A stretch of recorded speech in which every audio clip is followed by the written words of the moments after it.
Bonjour Angèle. Bonjour. Alors, tu voulais me voir.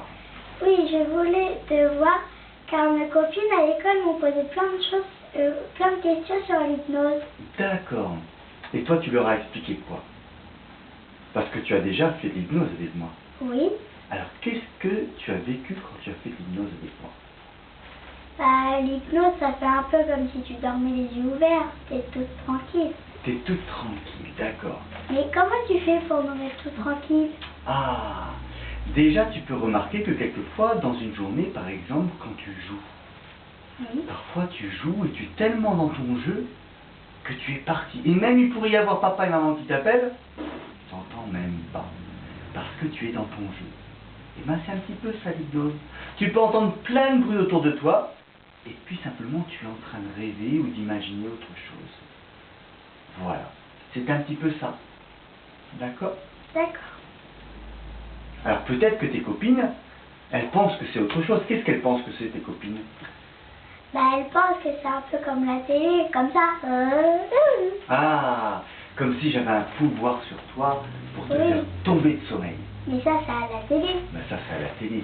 Et puis de toute façon, ce qu'on cherche en hypnose, c'est pas simplement à vous mettre dans un état comme ça.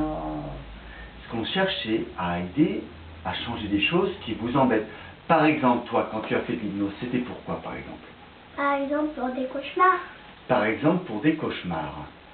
Quand on n'arrive pas à s'endormir. Alors, qu'est-ce qu'on peut faire, par exemple, pour des cauchemars? Qu'est-ce qu'on avait fait avec toi? Et bah, on nous dit ferme les yeux. Ouais. Et tu vas me demander de penser, de dire comment ça fait dans le ventre. Ah, par On exemple. fait une boule, un carré, D'accord. et puis de quelle couleur elle est. Oui. Et puis après, on pourrait essayer de changer de couleur ou de forme. Par exemple. Et ça marche? Oui. Ah. Est-ce que tu comprends comment ça se fait que ça marche? Oui. Comment ça marche? Bah, c'est parce qu'en fait, tu vas penser à la forme qui te plaît. Exactement. Tu as tout à fait raison. Tu es très intelligente. C'est un petit peu ça, c'est vrai. C'est-à-dire que quelquefois, des choses qui nous font mal, dans notre tête, dans notre corps, eh ben, on va leur donner une forme. Et puis comme ça, on va penser à cette forme. Et puis si cette forme, elle nous embête, on va la changer de forme, ou de couleur, ou c'est ça. Ça, c'est une façon de faire, tu as tout à fait raison. Est-ce que quelquefois, on fait aussi une autre façon? Oui. Par exemple, tu dis, oh, j'arrive pas à m'endormir, j'ai toujours les mêmes pensées qui arrivent, ou les mêmes rêves. Qu'est-ce qu'on peut faire quelquefois? Et bah, par exemple, des fois, tu me dis qu'on pourrait changer la chambre. Ah, qu'on pourrait décorer la chambre autrement, c'est vrai. Ou alors quelquefois aussi, si tu te souviens, Avoir une boîte à rêves. une boîte à rêves. L'ouvrir quand on va pas bien. Par exemple. À l'école, moi, j'allais pas très bien et j'ai ouvert ma boîte à rêves et ça allait. Ah, c'est extraordinaire ça. Mais c'est dans la tête. C'est dans la tête et dans Pas le une vraie corps boîte. aussi. Bah voilà, bien sûr que c'est pas une vraie boîte. Ça pourrait être une vraie boîte d'ailleurs, on pourrait aussi. Puis quelquefois, si tu te souviens, je vais te raconter, après que tu te sois un peu détendu, que tu aies fermé un petit peu tes yeux, et bien je vais te raconter par exemple comme une histoire. Parce que je sais un petit peu que tu as ça ou ça comme problème. Alors en fonction de ça, je vais un petit peu te proposer une histoire différente. Et puis comme ça, ce qu'on appelle ton inconscient, mais c'est-à-dire un petit peu eh ben, ton cerveau, il va retenir telle ou telle chose qui l'intéresse pour que tu sois plus calme. Et est-ce qu'on peut le faire pour des doudous? Ah, pour des doudous. Alors pour un... Il est mignon d'ailleurs ce doudou. Pour des doudous, non. Mais tu te doutes bien que je ne fais pas pour des doudous, parce que de toute façon le doudou il bouge pas. Mais pour les faire parler? Pour les faire parler, ah oui. Parce que tu crois que quand on fait de l'hypnose, j'aurai le contrôle sur toi pour te faire faire n'importe quoi. Peut-être. Peut-être. Alors c'est vrai, quelquefois dans les spectacles, hein, on va faire ça. Pour rigoler, parce que la personne, elle veut bien jouer. Alors, je sais pas, moi, on va lui faire faire le canard, par exemple, des trucs comme ça. Papa. Voilà, mais c'est simplement parce qu'elle veut bien jouer à ça, et puis que c'est rigolo de voir comment, parfois. Mais dans un cabinet, on peut faire des choses rigolotes, mais ça servira à rien de faire le canard ou autre. Oui. Ce qu'on va faire, c'est qu'on ne peut pas, tu vois, une personne, par exemple, toi, je ne pourrais pas t'apporter des choses que tu n'as pas en toi. L'hypnose, ça va aller chercher des ressources que tu as en toi, tout ça, tu sais, des forces que tu as en toi, des qualités que tu as en toi, des choses comme ça. Mais lui, qu'est-ce que tu veux que j'aille chercher dans lui? Je vais chercher, je sais pas moi. Tu vois? Donc moi, je ne pourrais pas lui apporter des choses qu'il n'a pas.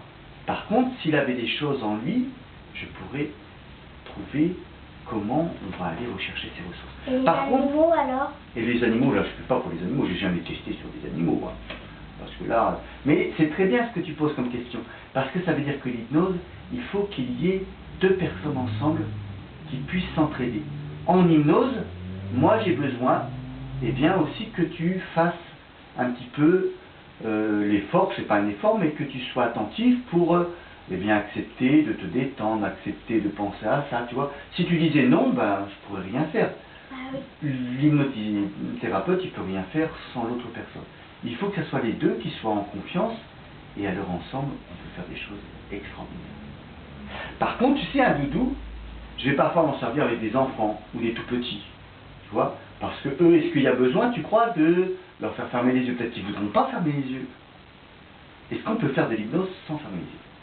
Oui, tu peux me montrer les différents trucs que tu peux faire en différents âges. Ah, par exemple. Ben, par exemple, je sais pas, un enfant qui viendrait, je sais pas, moi, il y a, je sais pas, 3, 4 ans, quelque chose comme ça, par exemple. Il faudrait que tu te serves des peluches. Ah ben, par exemple, je pourrais tout à fait faire de l'hypnose avec des peluches. Pourquoi? Parce que quand on est tout petit, eh bien, je te dis, très vite, on part dans un monde imaginaire. On va rêver, on va refaire le monde, c'est en jouant, tout ça. Alors, qu'est-ce qu'on va faire, nous? Puisque c'est ça qu'on veut, qu'il parte dans un autre monde un petit peu. Et cet autre monde, c'est tout ce qu'il a dans sa tête, tout ce à quoi il peut penser, rêver, etc. Eh bien, on va faire avec des peluches. Et là, il va même pas penser que c'est de l'hypnose. Et simplement, ce que je fais avec une grande personne, les yeux fermés, en lui disant, et peut-être que maintenant vous pourriez arriver dans ce... Voilà. Et bien là, je vais le faire en jouant. Et voici que la grenouille, ou le boss, c'est pas une grenouille d'ailleurs. Et voici que, ou je pourrais lui dire que c'est une grenouille, il va me dire que c'est pas une grenouille. Puis ça va lui faire bizarre dans sa tête. Puis c'est comme ça qu'on va avancer les choses. Et puis je vais lui dire, peut-être que celle-là, elle a très très mal au ventre. Alors qu'est-ce qu'il faudrait faire si elle a très mal au ventre? Et puis on va inventer, on va dire, eh ben on va dire que son mal de ventre c'est une petite balle. Et puis on va lui donner un coup dans la balle par exemple. Ou je sais pas quoi. On va inventer plein de choses et on va voir surtout, parce que c'est pas que jouer comme ça, on va lui demander à la fin par exemple, comment tu te sens maintenant dans ton ventre? Parce qu'il faut qu'on vérifie. Sinon on ferait n'importe quoi. Et on pourrait dire, bah c'est n'importe quoi, il a simplement joué. Donc il faut qu'on vérifie. Est-ce que tu as moins mal maintenant ou tu as plus mal? C'est comme je fais quand tu as des angoisses ou autre. Je vais te demander maintenant, c'est mieux ou c'est pas mieux? Tu vois, il faut toujours, bien sûr, qu'on demande, est-ce que c'est mieux? Et si c'est des choses qu'il vit à la maison, parce que je sais pas, il s'endort mal ou autre, on demandera après, est-ce que ça a été mieux cette nuit-là ou pas? Etc. Tu vois?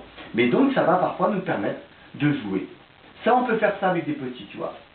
Avec des tout bébés, ça serait plus difficile, parce que tu vois, des tout bébés, c'est autre chose. Alors, je sais pas. Qu'est-ce qu'on pourrait faire? Eh ben, je sais pas, on pourrait réfléchir. Peut-être que, tu vois, si j'avais quelqu'un qui était tout bébé, un bébé, il peut pas vivre sans sa maman, quand même. Et on se dit, en général, on dit même qu'il est très très près de sa maman. Comme si encore sa maman, c'était presque lui encore qui se continue. Eh bien, peut-être qu'on ferait un travail avec la maman et le bébé ensemble. Peut-être, par exemple, que la maman pourrait tenir son bébé pendant que, eh bien, je fais de l'hypnose avec la maman, et puis que le bébé aussi ressent ce que la maman ressent.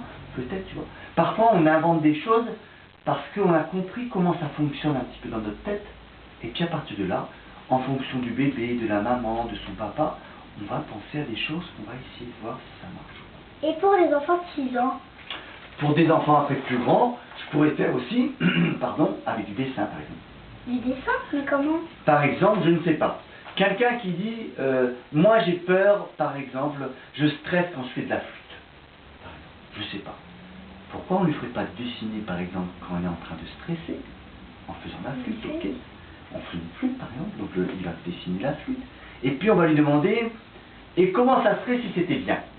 Alors il va refaire une flûte, mais peut-être avec quelqu'un qui a un grand sourire, ou, tu vois, on va lui demander comment il a un grand sourire, peut-être qu'il aura des couleurs, et que alors que leur dessin n'a pas de couleur, tu vois.